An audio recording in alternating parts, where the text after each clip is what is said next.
I woke up in my husband's body that morning, his Rolex heavy on my wrist like a shackle. And the first thing I did was punch the mirror until his knuckles bled. My name was Chloe Harlan, but in that split-second swap, I became Victor Harlan, the golden boy of Wall Street who'd beaten me black and blue for years. And I swore on the bruises he'd left that I'd make him pay in ways that would shatter his empire. Not with fists or screams, but with the cold precision of a lawsuit that would strip him bare, because silence from the people who should have saved me had taught me one thing: revenge isn't served hot, it's filed in triplicate, under oath, and broadcast live on every news channel from CNN to Fox. It started 6 months ago, in the polished hell of our Greenwich, Connecticut mansion, the kind of place where the hedges are trimmed by landscapers who sign NDAs and the wine cellar stocks bottles worth more than most people's homes. Victor and I had been married for 8 years, a match made in the boardrooms of Manhattan where his family's old money met my fresh-faced ambition as a junior litigator at a firm that specialized in corporate takeovers. I was the trophy, the arm candy with a law degree from Yale. But behind closed doors, I was the punching bag for his insecurities, every deal gone south, every whisper of an affair from his assistants, channeled into fists that landed on my ribs like punctuation marks on his rage. That night, the trigger was a text from his mistress, some intern named Brittany with daddy issues and a trust fund. I saw it light up his phone while we were having dinner, takeout sushi, because he was too busy yelling at his broker to cook. "Miss you, Daddy. When can I sit on your lap again?" it read. And before I could even process the betrayal, his hand cracked across my face. The salt from my tears mixed with the soy sauce on the floor as I curled up, whispering apologies for sins I hadn't committed. He didn't stop there. The bruises bloomed like ugly flowers on my arms, my thighs, hidden under the cashmere sweaters he bought to keep up appearances. But the real knife in the gut came the next day, when I drove to my parents' place in Westport, the Volvo he'd leased for me purring like a guilty conscience on the Merritt Parkway. Mom and Dad, retired teachers who'd scraped by to send me to the Ivies, listened to my sobs over chamomile tea in their cozy craftsman bungalow, the one with the faded American flag on the porch. I showed them the marks, purple and angry against my pale skin, and waited for the outrage, the call to the cops, the intervention that would finally end this nightmare. Instead, Mom averted her eyes, stirring her tea until the spoon clinked like a death knell. "Chloe, honey, marriages have their rough patches. Victor provides for you, nice house, security. Men like him, they get stressed. You push too hard, you lose everything." Dad nodded, his voice a gravelly echo of defeat. "We've seen worse in our time. Just keep your head down. Pray on it. Divorce? That'd ruin you both." I left there hollow, the betrayal deeper than any bruise. My own blood, the people who'd bandaged my scraped knees and cheered at my graduations, choosing his wallet over my welfare. It was the American dream inverted. Pull yourself up by your bootstraps. But if your husband's boot crushes your throat, smile through the boot polish. That silence sealed it. I wouldn't run. I'd rebuild. Every scar became evidence, cataloged in a hidden journal, dates, times. The way his apologies always came with diamond earrings as hush money. I started documenting, snapping Polaroids in the bathroom mirror, time-stamping entries on my encrypted phone app. But Victor was clever. A wolf in Brooks Brothers wool, he had lawyers on speed dial, connections to judges who'd golfed at his club. One slip, and I'd be the hysterical wife, painted as the gold digger in family court. Then came the swap. It was absurd. Straight out of some pulpy sci-fi thriller you'd binge on Netflix after too many IPAs. But it happened on a Tuesday in July, during one of those freak East Coast heat waves where the humidity clings like regret. I'd been at the doctor's, Dr.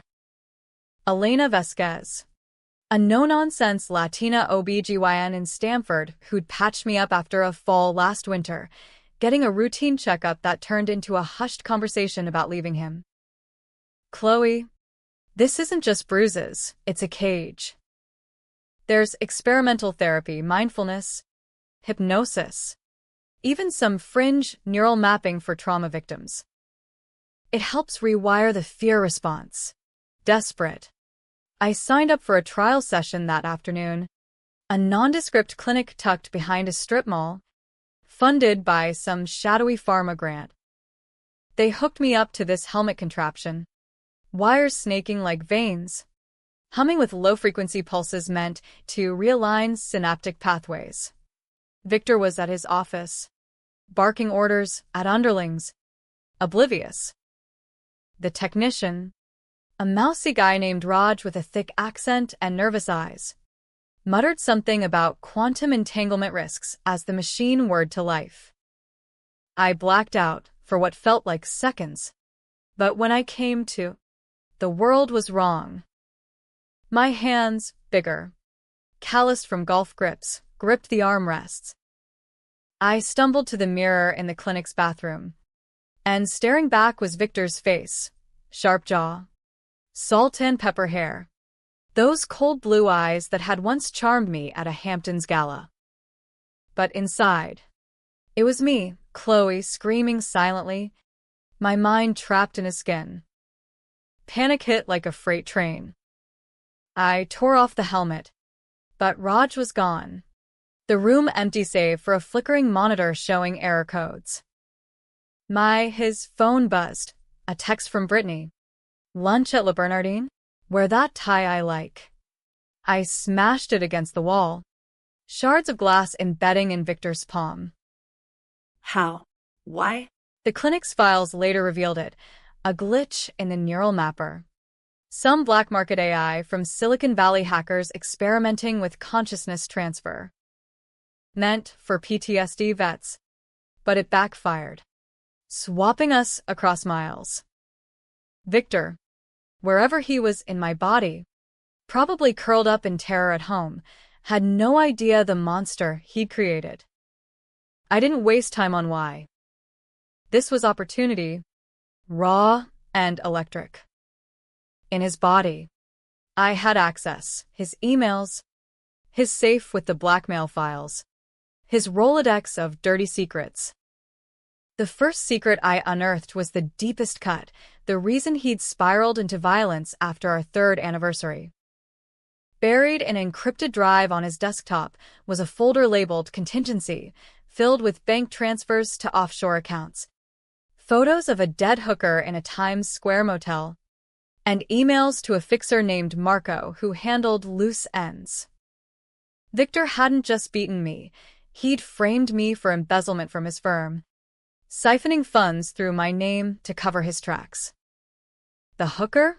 Collateral in a Ponzi scheme he'd run with Russian oligarchs, overdosed on fentanyl-laced coke, body dumped, and he'd planted my lipstick in the room as insurance. If the feds came knocking, I'd take the fall, the desperate wife who'd snapped. That was the crime I'd borne silently, the mistake that wasn't mine. While he golfed at Pequot Yacht Club, I'd been audited twice by the IRS, explaining discrepancies I couldn't, my credit tanking while he bought another Tesla. My parents knew, Dad had seen the letters, Mom had burned them, but their silence was complicity, protecting the facade of our perfect life because Victor's donations kept their church roof leak-free. Now, in his skin, I moved like a ghost in his world. I drove his Bentley back to the mansion, the leather seat smelling of his cologne, cigar, and conquest. Chloe, me, the real me trapped in her fragile frame, cowered in the foyer, eyes wide with confusion. Vic, What happened to you? You look wrong. I grabbed her, me, by the shoulders, our gazes locking in a mirror of souls swapped. Shut up and listen, I hissed in his baritone. This is payback. You stay quiet, play along, or I burn it all down from the inside. She nodded, tears streaming down my old cheeks, and I felt a twisted pity. But pity was for the weak. I had a plan. The revenge blueprint formed that night, over single malt scotch in his study, the walls lined with first editions he never read. Step 1. Infiltrate his empire. As Victor, I scheduled a strategy session with his board, old white guys in seersucker suits who worshipped at the altar of quarterly earnings. At the conference room overlooking Long Island Sound, I laid out the pivot. We're going transparent. Full audit. Voluntary disclosures to the SEC. Clean slate. Gasps rippled like waves on the water. Vic. That's suicide, one protested. A paunchy fossil named Hargrove. Our margins. I leaned in. Victor's smile sharp as a stiletto. Or we get buried in scandals. Your choice. They folded, because power bows to fear. And I knew where the bodies, literal and figurative, were buried. Meanwhile, in my body, the real Victor floundered. He tried calling his lawyer, but I'd changed the passwords, frozen the accounts. His text to Brittany went unanswered. I'd sent her a severance package with a gag order, couriered by a PI I'd hired on his Amex. The controversial decisions started small but snowballed. First, I donated $2 million to domestic violence shelters, in Chloe's name, with a press release quoting her journey from victim to advocate. The media ate it up. Wall Street wife breaks silence on abuse. Victor, in my skin, watched from the guest room TV. His fists, my small hands, clenched in fury. He whispered threats through the door, but I locked it, replying in his own voice. Try it, and I'll tell them how you really spend your weekends. The tension built like a nor'easter, dark clouds gathering over Connecticut's Gold Coast facade.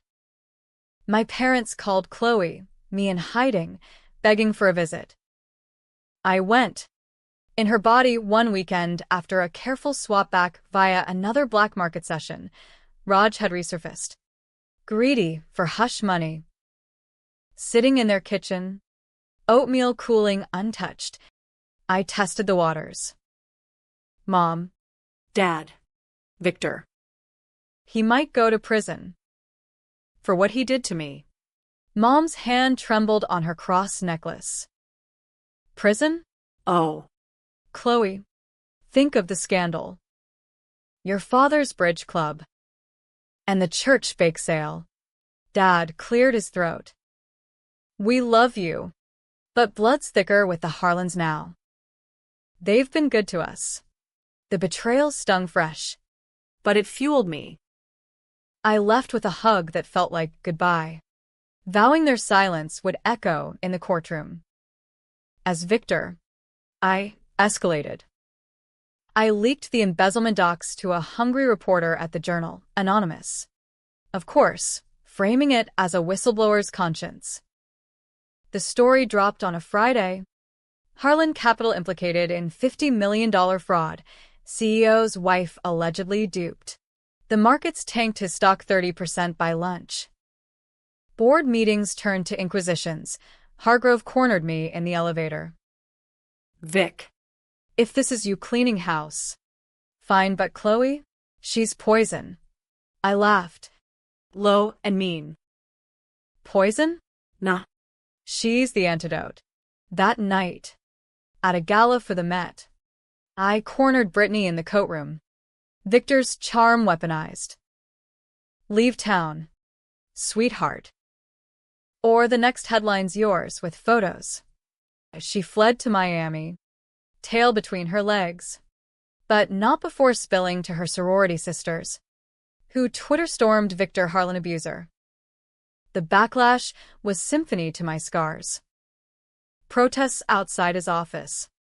Picket signs waving like flags of forgotten revolutions. Not my CEO. Feminists on TikTok dissected our wedding photos. Spotting the warning signs. Victor, trapped as Chloe, tried to counter, posting weepy Instagrams about misunderstandings, but it backfired. Painted as gaslighting. My firm dropped me as a client. Friends ghosted. Isolation was the real bruise. The one that festers unseen. But power like Victor's doesn't crumble easy. He plotted from the shadows, using my old contacts, a sympathetic cousin in the DA's office, to dig into the swap. Whispers reached me. Harlan's losing it, talking about body doubles. I countered with misdirection, staging a breakdown at a charity luncheon, tears over mimosas, confessing sins to a TMZ plant. I've hurt the people I love most, I sobbed as Victor. The clip going viral. The public lapped it up. Controversial as hell. Was he cracking under pressure? Or was this peak toxic masculinity? The climax brewed in federal court. Manhattan's Thurgood Marshall building a fortress of marble and justice deferred. I'd filed the suit myself. As Chloe, civil RICO against Harlan Capital for fraud, emotional distress, and the kicker, marital battery with exhibits of every Polaroid. Victor, in my body, took the stand first. His voice, my soft alto, dripping saccharine. Your Honor, this is a ploy. Chloe's unstable. Fabricating for money. The gallery murmured. A juror, a middle-aged black woman with a no-nonsense bun, eyed him like prey. My turn came after the recess, stepping up as Victor, suit tailored to his arrogance. Under oath, I unraveled it all. The hooker, the frame job, the beatings timed to his bad trades. She took the fall for me, I said, voice steady, because I made her. And my in-laws, they knew, buried it for country club dues. Gasps rippled. Mom and Dad, subpoenaed in the back row, faces ashen, bolted for the doors. The prosecutor, a bulldog named Ramirez, hammered the financials, trails leading to Marco the fixer, now singing for immunity. Victor lunged across the bar, screaming in my voice. You bitch. It's me, it's Victor. Security dragged him out, the courtroom erupting in chaos. Cameras flashed like lightning, Swapgate trended nationwide. Pundits on MSNBC debating if it was deepfake or demonic possession. The judge banged her gavel. But the damage was done. Victor's empire in freefall. Shares at pennies. We swapped back that night.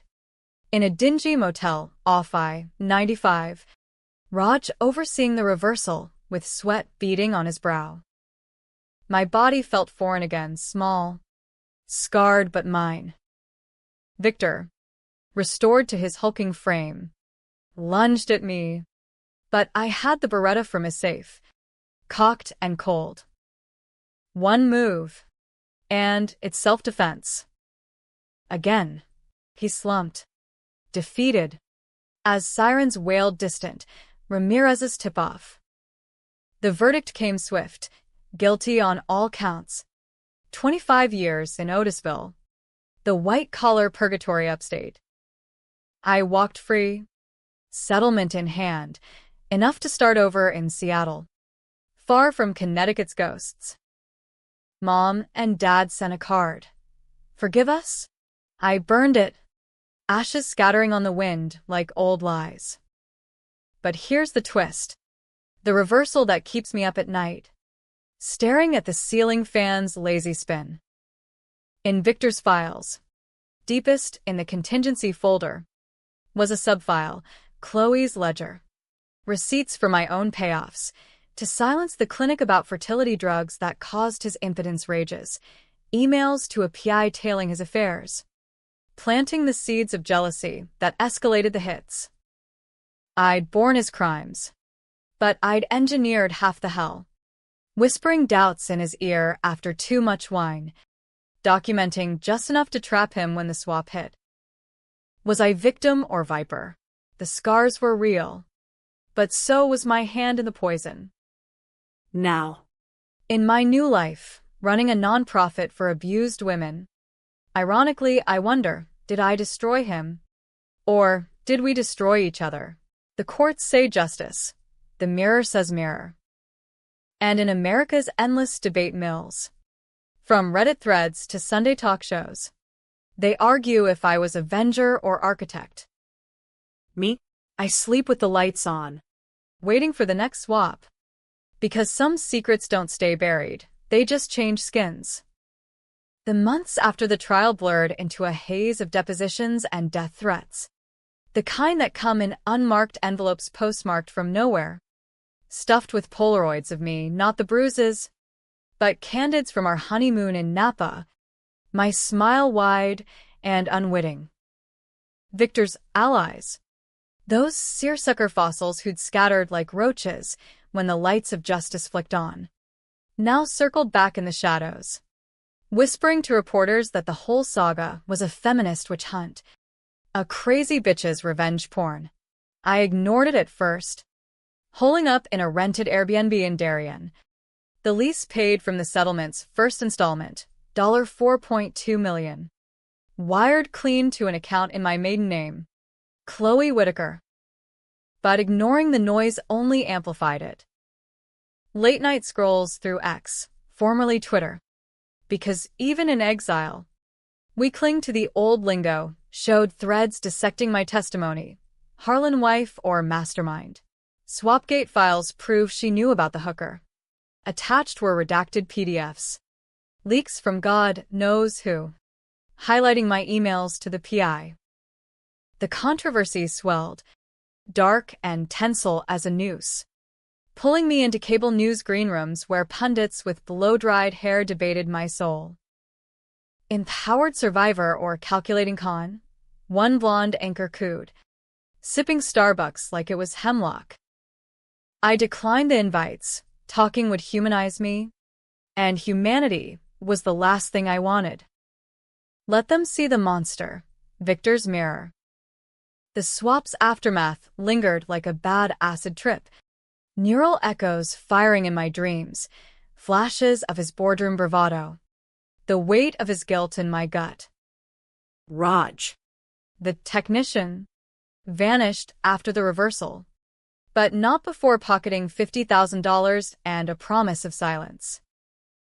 I tracked him to a Queen's walk-up via a skip tracer app on the dark web, ironic, using Victor's old tricks, and cornered him in a halal cart line, the sizzle of lamb gyros masking our whispers. The machine, can it happen again?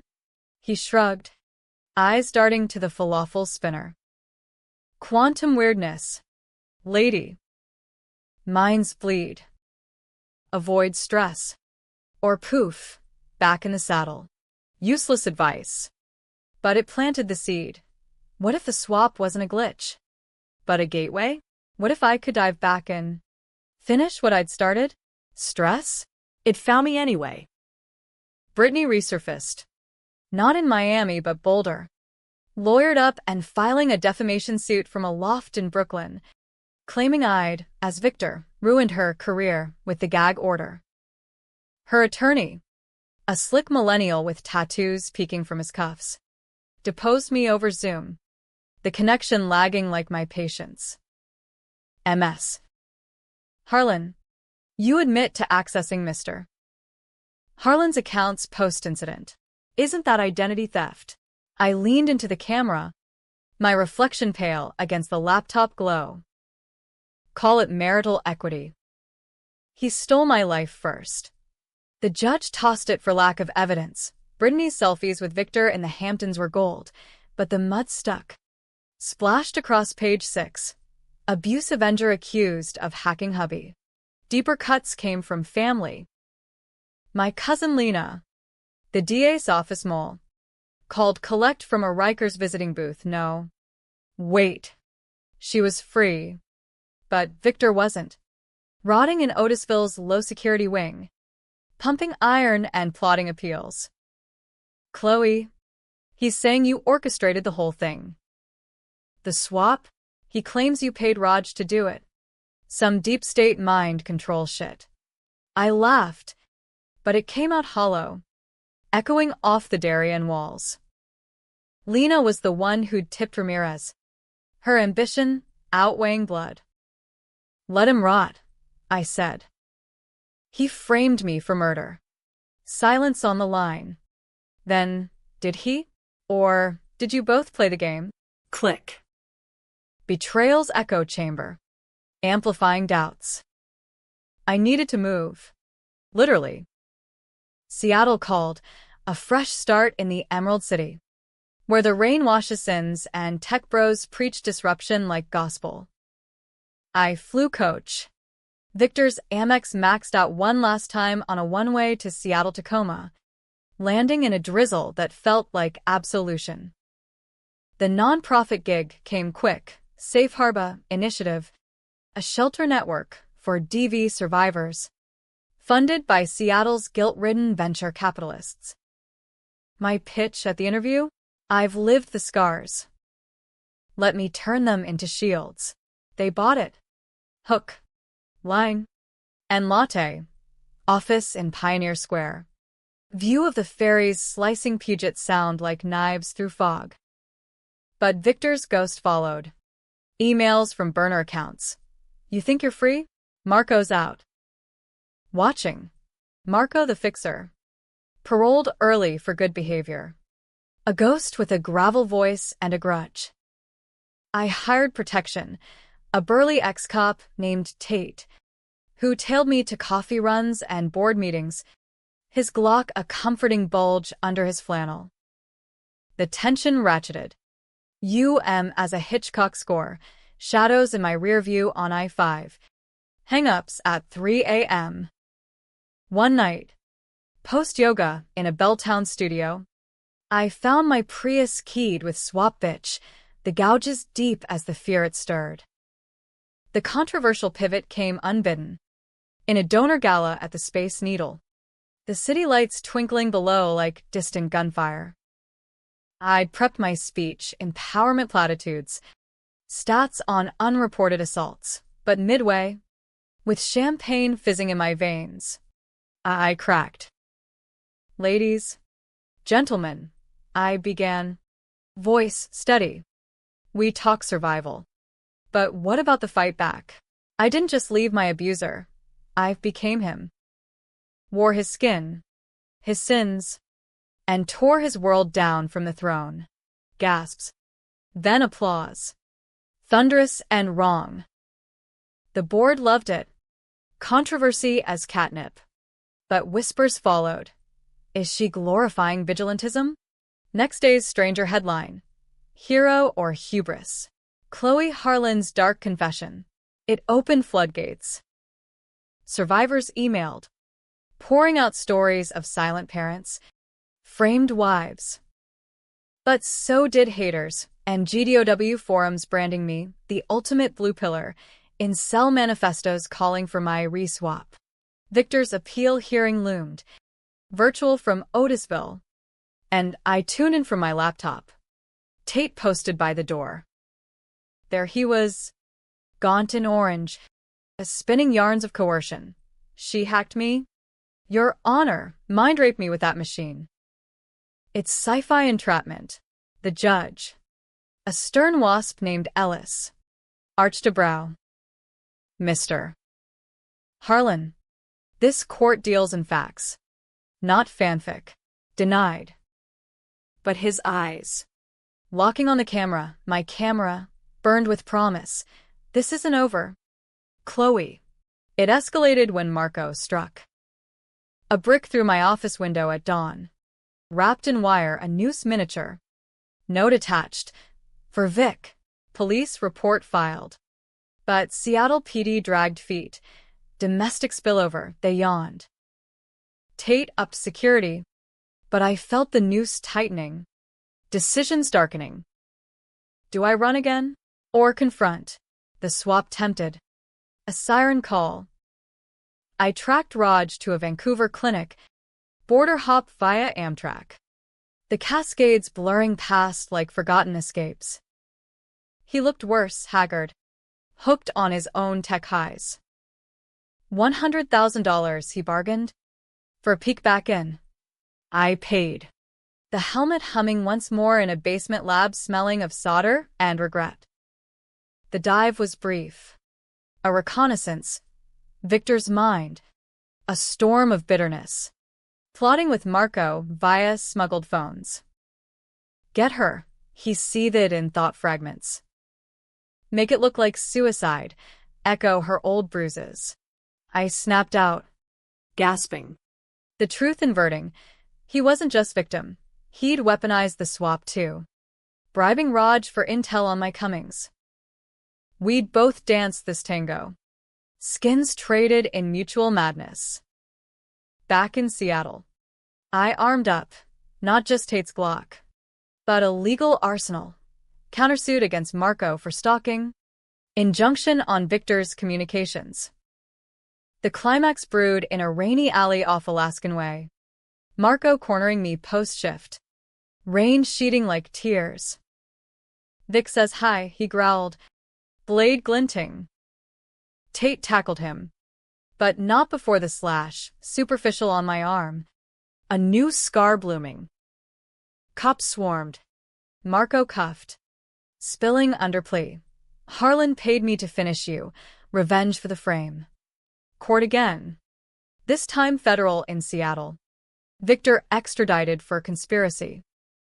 Chained? He glared as I testified. The gallery packed with safe harbor volunteers. Signs reading, silence, no more. He didn't stop at bruises, I said.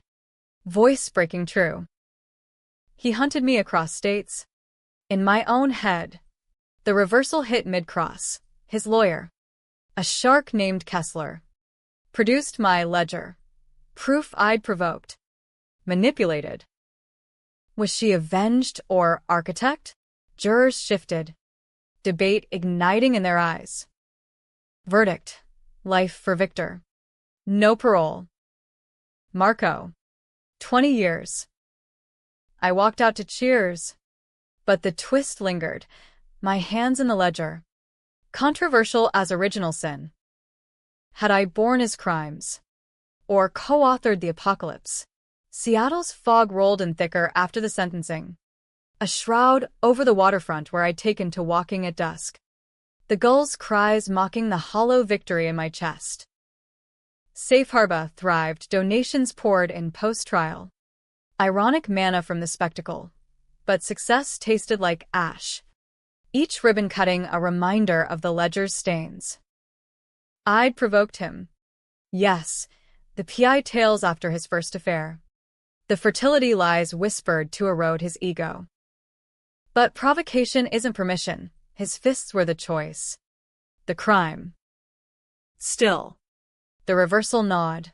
Truth inverted. Me not wholly innocent. A villain in victim's garb. America loves its gray area heroes. Debates raging on podcasts from Joe Rogan to The Daily. Chloe Harlan. Justice or just desserts? The dreams worsened. Neural bleed from the swaps manifesting as Victor's memories, his father's belt in the 80s. Boarding school bullies forging the cold core. Pity flickered. Unwanted. But I quashed it with therapy, Dr. Singh. A Sikh shrink with a corner office overlooking Lake Union. Prescribing EMDR sessions that unearthed more buried shrapnel. You carried his sins, she said. Her bindi a calm anchor. But yours too. Forgiveness starts inward. I nodded. But inward was a minefield. Forgiving him meant forgiving myself. And self was the scar tissue holding me upright. Controversy crested with the book deal. 6 figures from a Penguin imprint. Ghostwriter included. Title provisional, swap scars, a woman's war within. Launch party at Elliott Bay Books. Crowds spilling onto the cobblestones. Mics from local NPR thrusting like bayonets. MS. Harlan. Critics say you glorified abuse for profit. I sipped Pinot. Smile practiced. Not glorified, exposed. Every word's a weapon for the silent. But inside, tension coiled. Tate scanned the exits. His radio crackling static. That's when the final betrayal landed, not from Victor, but blood.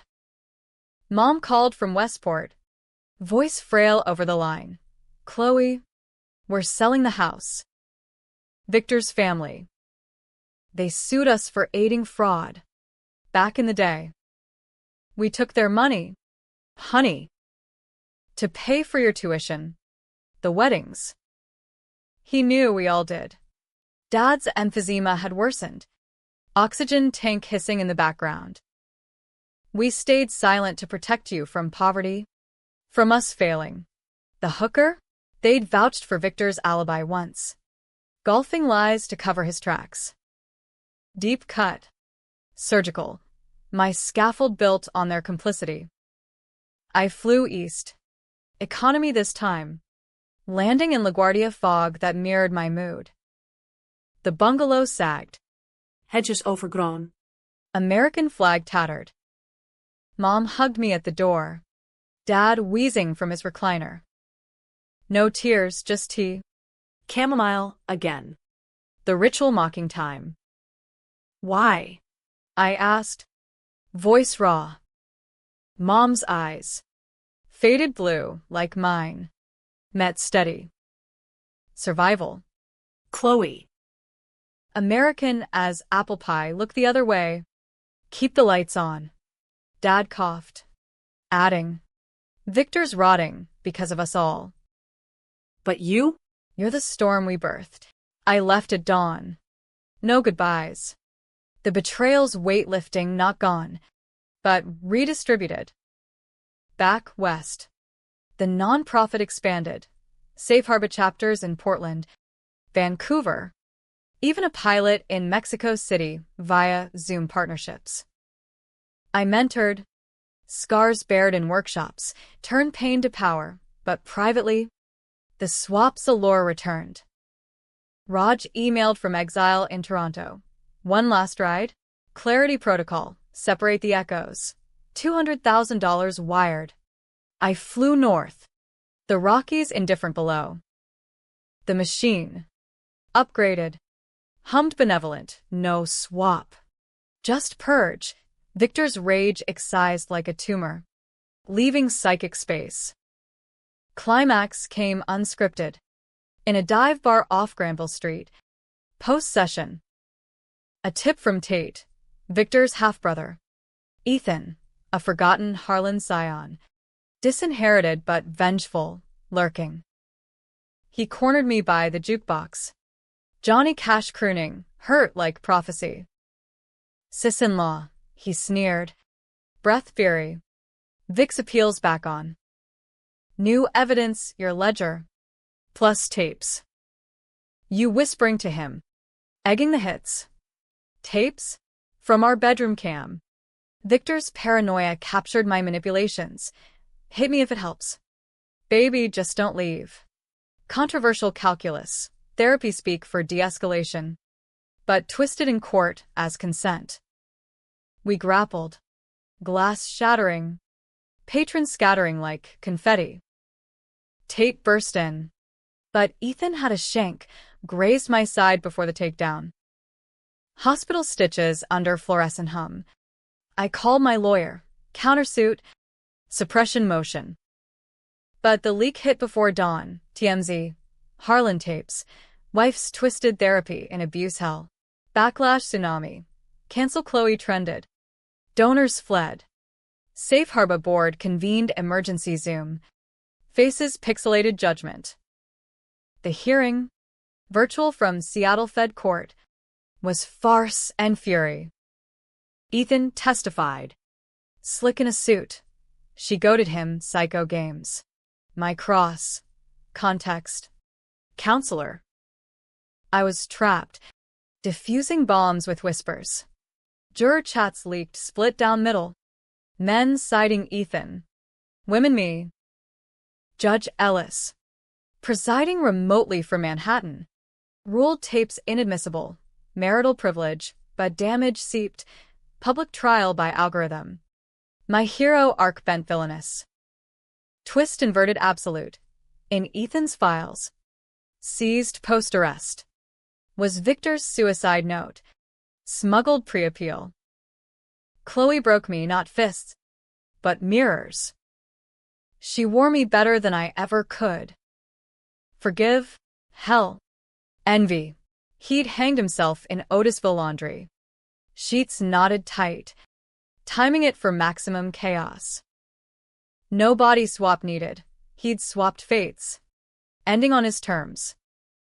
The media spun wild, martyrdom or manipulation. I mourned in private. Ashes scattered in Puget Sound from a chartered boat. Waves claiming the man who'd claimed me. Ending? Debatable as democracy. Safe harbor shuddered amid scandals. But seeds sprouted, survivors' collectives. Grassroots fierce. I retreated to a cabin on the Olympic Peninsula, writing the book, raw. No ghost. Echoes in his skin. Mom and Dad passed quiet, cancer for her. Lungs for him. Will's leaving me the bungalow. Sold for pennies to a shelter. Victor's empire? Auctioned. Proceeds to victims' funds I anonymously seeded. Now. At 40. Single and scarred. I hike rain-slicked trails. Journal open to new pages. Was it happy, justice reclaimed? Or tragic, cycles unbroken? My ledger as damning as his? Readers argue in reviews. Forums aflame, empowering epic versus toxic takedown. Me? I breathe freer. Echoes faded. But the mirror still whispers. Who wore whom? In America's grand, grim theater. That's the hook that never drops.